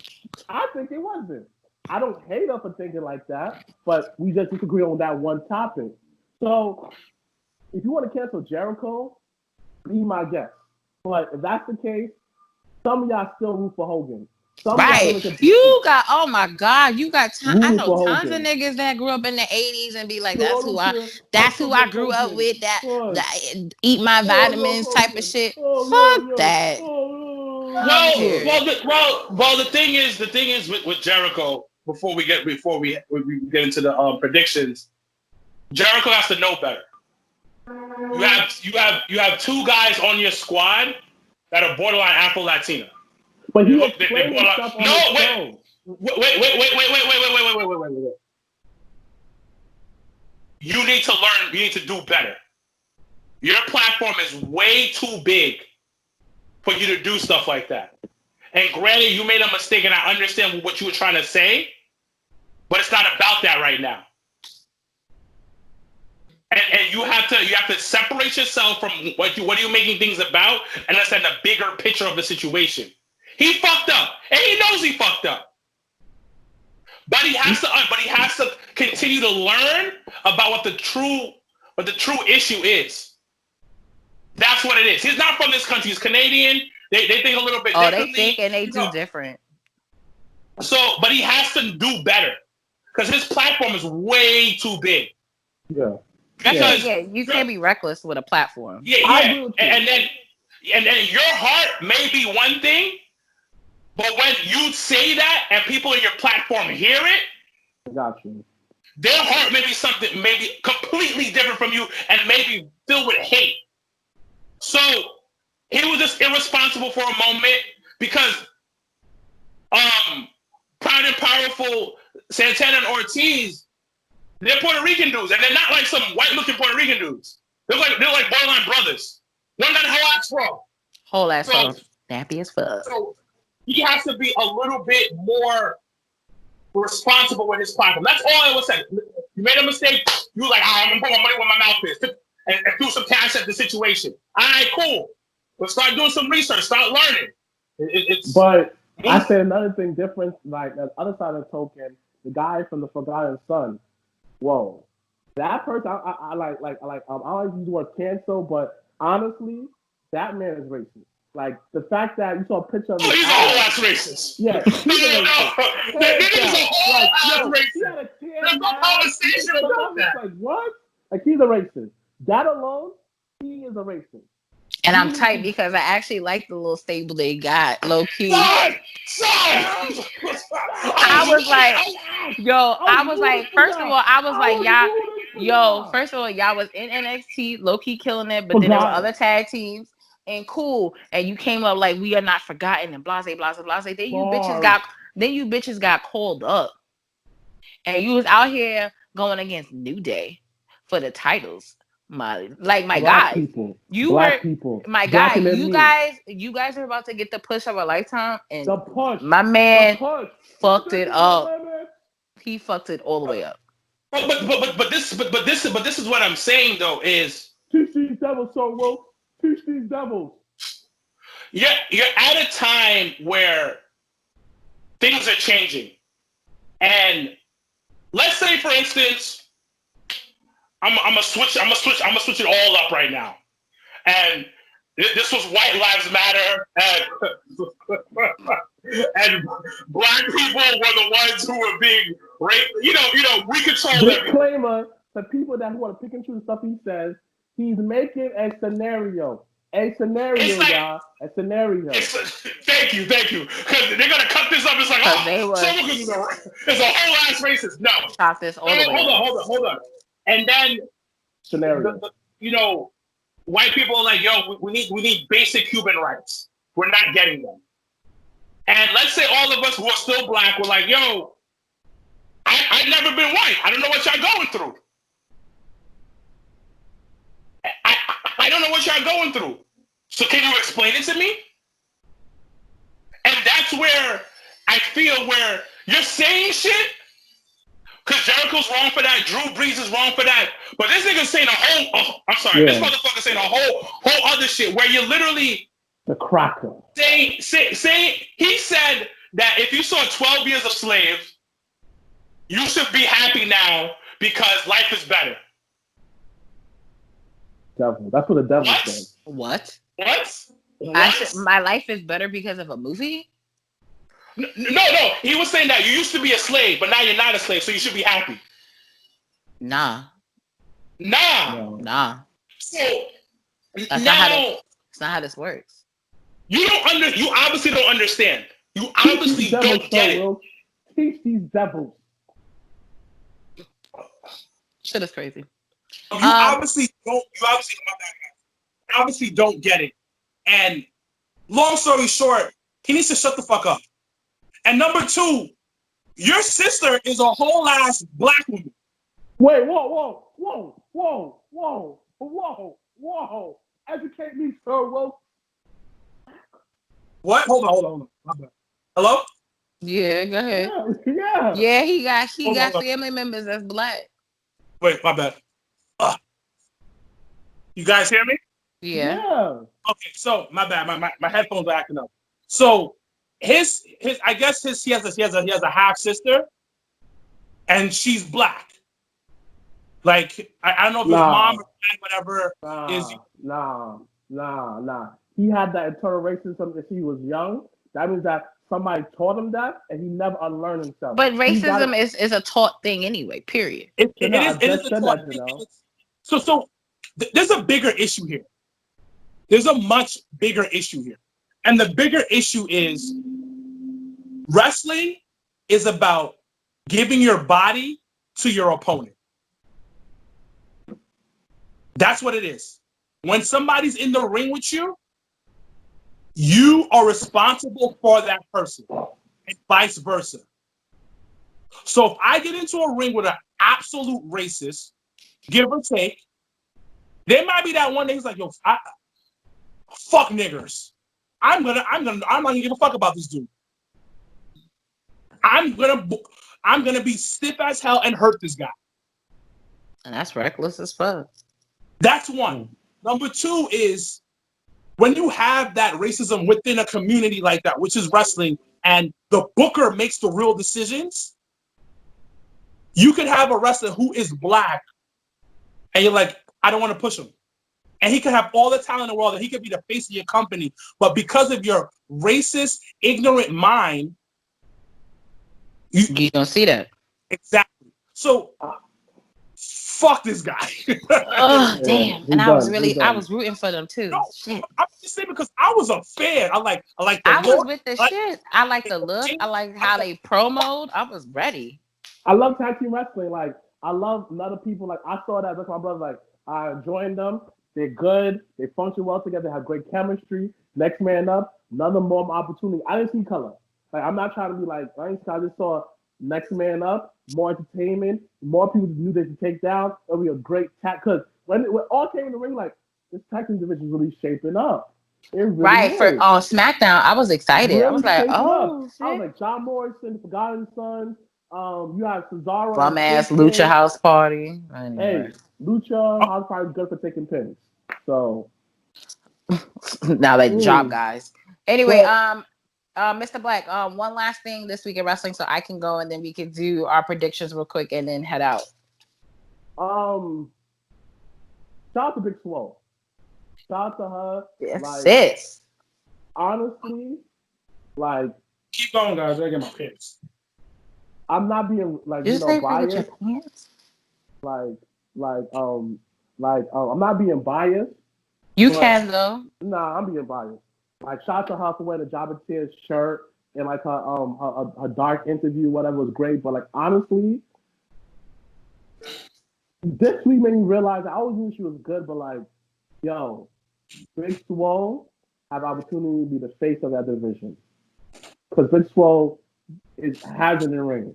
Like, she has charisma. You believe her in not the ring, where she speaks, where she carries herself. And even though her personally talking to outside of the ring, she's the type of woman that you want her to be a face because she carries herself very well. I'm not knocking no one else on the division. I'm not knocking no one else. So let's make this very clear. Every woman on the division is very talented. They bring their own uniqueness to the division. But to me, this is Big Swole is money. Like something about her. Like, I can't explain it, but like, she's the total package. You know, she know how to talk to people. She know how to be friendly. She's one person that you want to be the face of the division. And her being a black woman, to me, that's money right there. And that's my positive. That's positive because, like, I'm looking forward to seeing more matches because Big Swole got better in the ring too.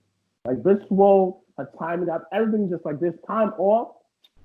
It was like a well-seasoned, curry goat. Like, perfect. I like curry. Real quick, my 3, and then we'll do the predictions, and then we'll be out. Definitely the I would say top guys out. The revival, but not the revival. Their promo with Tony Schiavone on AEW was really good. Big status. I think that was kind of like, and that was one of the first times like I really like sat and listened to what they said, and I was just like, sign me up, I'm here for it. It was, yeah, no, it actually really was. So that one, just NXT as a whole, the promo leading up to the promo about Cole versus Dream. The fire truck stuff first. Yeah. That reminds me, like when we first was recording, when we used to record. Mm-hmm.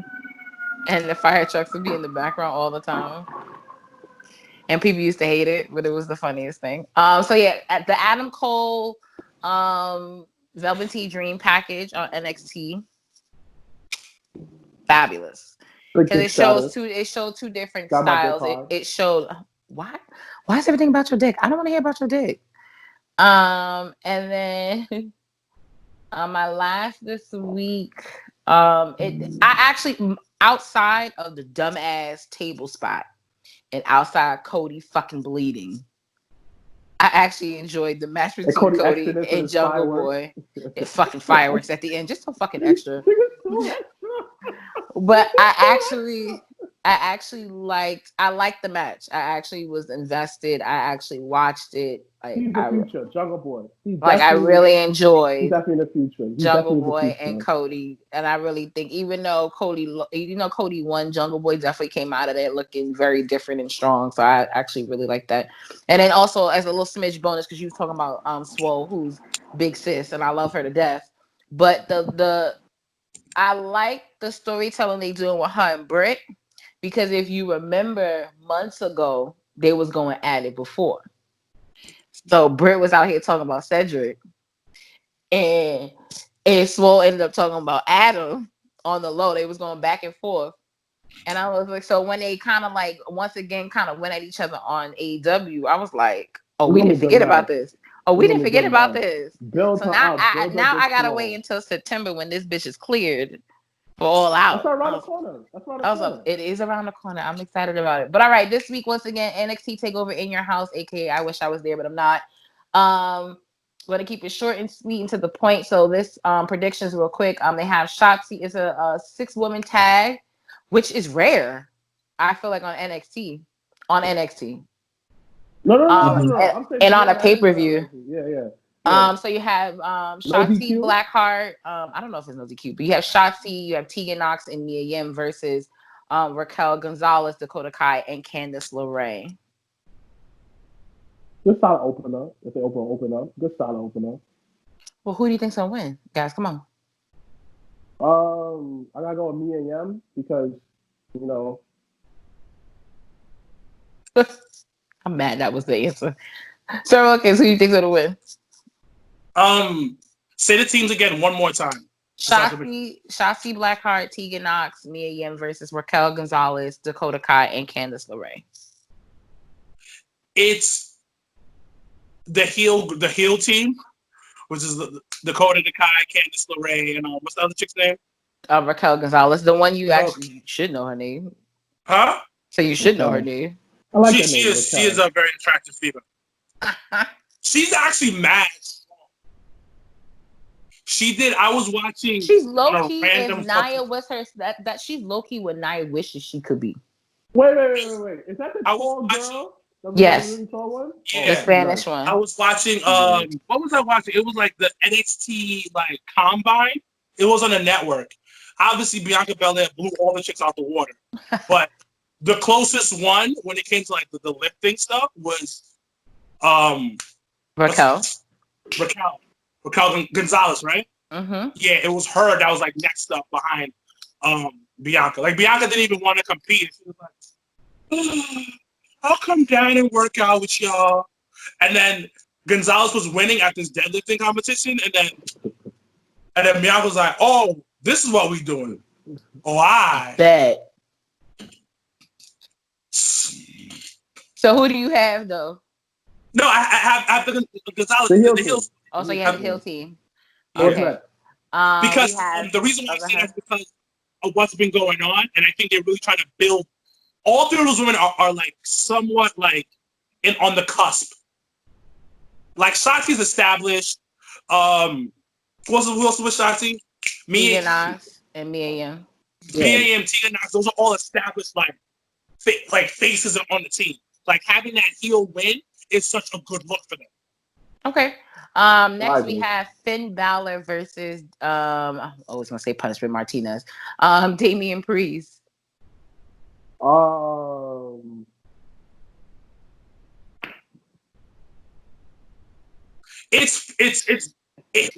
gotta win. Is which I really don't know. Finn has to win. But Did Finn? Okay, what's going on? It's like NXT UK still happening. Not right now because of what's going on. So I would have said if NXT UK was still going on, I would say Finn win because to keep a momentum from him going into right now, it's kind of like he don't need the victory right now. He could but he still can get because I see what you're saying. Him going against Walter, but that he can still do that. Yeah, but I feel like he could lose this match and be okay because like one thing that you need heels. And Damian Priest, like, beating a well-established person like Finn Balor will get him, give him, like, the key victory he needs. Finn can lose this match. He's going to be okay. So I got to go with Damian Priest, a.k.a. the better Baron Corbin. I'm Dang, dead. he got better versions of people. Dang. So Wilkins, Finn or Damian Priest? Finn is definitely winning. He came to NXT to be their fucking, like, face and fucking, like, godly figure down there. Finn is definitely winning. I think my brother is right. Finn should not win. It should be Damian Priest. And then I think they have a pretty cool storyline. But I don't think it's going to be anything but like Finn winning. He's gonna lose because Walter was gonna interfere. Like that's a good way to keep both men strong. Like interference. I would be okay with even if it was a DQ. I would be okay with it if it meant Finn versus Walter at NXT Takeover SummerSlam weekend. If that meant that, then cool. If not, we have to wait.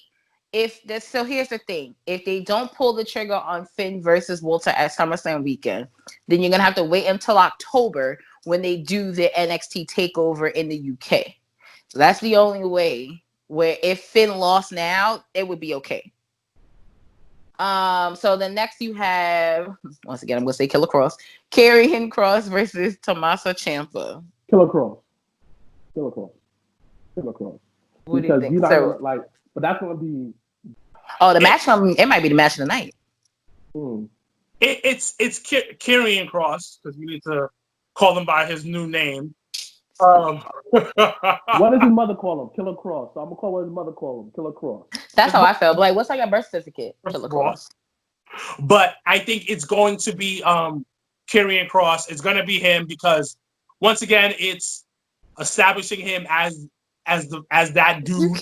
You can't build him up and then have Ciampa beat him. What the fuck? I don't even take that serious. To continue something with Ciampa, like have him do a couple of more matches and continue the program. I agree. I think that'll be dope. You have for the NXT North American title, you have Keith Lee versus bum ass Johnny Gargano. Stop hating on my mans. What the fucking do? I gotta say, my son. Come on, man. You ain't know. First of all, Keith Lee better fucking come on now. My pops Keith Lee. His name, even his name is tough. Keith Lee. But that's how he says it in his theme song. That's how they say it in his theme song. They scream his name in the song. Like, why? I'm laughing because I remember you was playing on your phone. I was like, is that Keith Lee? I was like, yo, Keith Lee sings his theme song. That's the blackest thing you could do. Like, singing. I'm dead. Of course, Keith Lee. You have, what do you think, Sir Wilkins, real quick? Lee or Gargano? Oh, Keith Lee's definitely winning. He's keeping the title. Like Keith Lee's gonna have a long run, but I think the match is gonna be really good. Yes, because of the size difference and the style difference as well. But also Keith Lee is super fast. Yeah, I was gonna say their style difference is not too far off from each other. Yeah, so it's gonna be a match to watch when that is on. Got you. I'm excited about that because I love Johnny. His new thing is all heart, no soul. Ooh, bars. Ooh, bars. Oh my God. Anyway, we have for the NXT Women's title, we have Charlotte versus Io Shirai versus Rhea Ripley. What do you guys have? Rhea Ripley.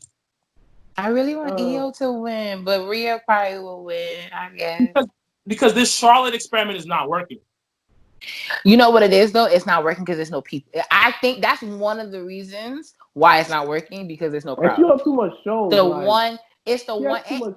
And it's not working because they put her on Raw and SmackDown all the fucking much, time. Yeah. She's on TV. She's on TV more than the president of the United States. Yeah, like I don't like that. Like it's very not working because they overexpose you too much. It's Way too it's much. oversaturated, so it doesn't make sense anymore. I was like, with it, and I actually thought the idea was dope. And when they pulled the trigger, I thought it was dope. But I think you putting her on Raw and I think you putting her on SmackDown just diminishes her point of having the NXT title. Because for that, it's like you might as well make her Raw Women's Champion if that was the case. Like, what the fuck is we doing? It's kind of like how that when you defrost meat and you keep on taking it out, put it back in the freezer, keep on taking it out, put it back in the freezer. Like after a while, you don't have that taste no more. I'm dead. That was a good analogy though. Last but not least, we have the return of the backlot brawl. We have Adam Cole, who's been NXT champion for over 365 days, your longest reigning NXT champion versus Patty Pat. I'm telling y'all, if Patty Pat does not win this title, you're rising. Yes, I'm flipping something. Okay, I say speaking, right? You know who I'm going for. You know, Adam Cole. No, I'm not. You know, I'm not going for them. Yeah, I was Velveteen Dream. But Adam Cole's getting called up. Let's say this. See, I don't agree with that because I really enjoy Undisputed Era. So unless you pulling up all of them, it's none of them. Let me finish. Like my thing is this way, right? Let's say Adam Cole wins. What would be reason? Like, what's next for him after this? What's next? Well, that's Cole? what I'm saying. Yeah, that's what I'm saying. Like, I'm going for Velveteen Dream, but I also gotta look from the other side. If he wins, what's next for him? I mean, if the whole Walter situation doesn't work, you can pull the trigger on Finn. I'm gonna say Finn too. Yeah, I'll say Finn. Finn would be the next person I would logically, if you didn't pull the trigger with Walter, would be the next person. Or if you had Gargano take the title from Lee, then Keith Lee would be the next person I would think of. So it's either or. That's why. But I hope Patrick wins, because if Patrick doesn't win, he doesn't get another title shot. Patrick. Shout out to Patrick. Listen, shout out to Patrick off the block. Patty Pat out here with the rollerblades. I said, shit, I can't rollerblades. I need 4 wheels. Like, fuck you mean? I could ice skate. Is that the same thing? No, but ice skating is cool. I can't do that, so that's cool. You can't do it?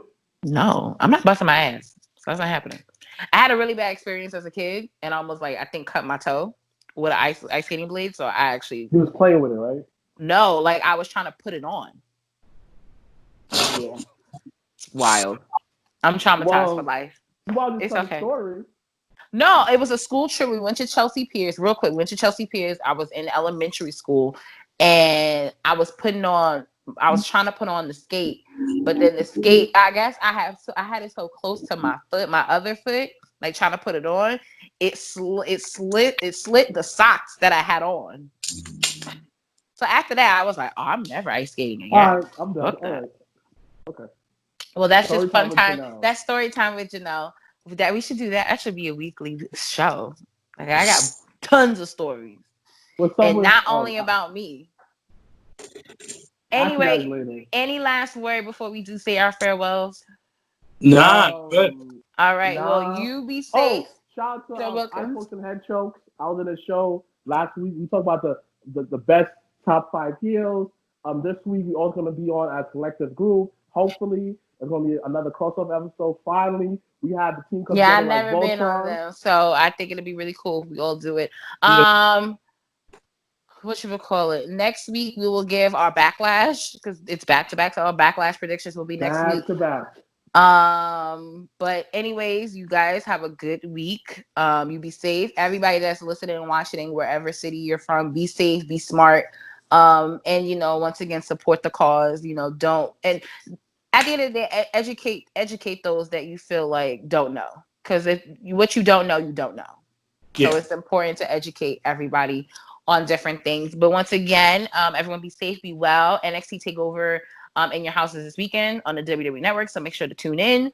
Hashtag Black Excellence, because that's what we always are about, whether you like it or not.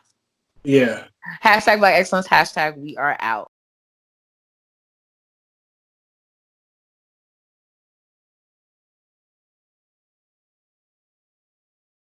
is open, got the hands in motion. If you go with rolling, no need to focus. Traveling states and over oceans, you gotta wait till your coast chosen. Try to have lines outside the show like Harry Potter releases at Barnes and Noble.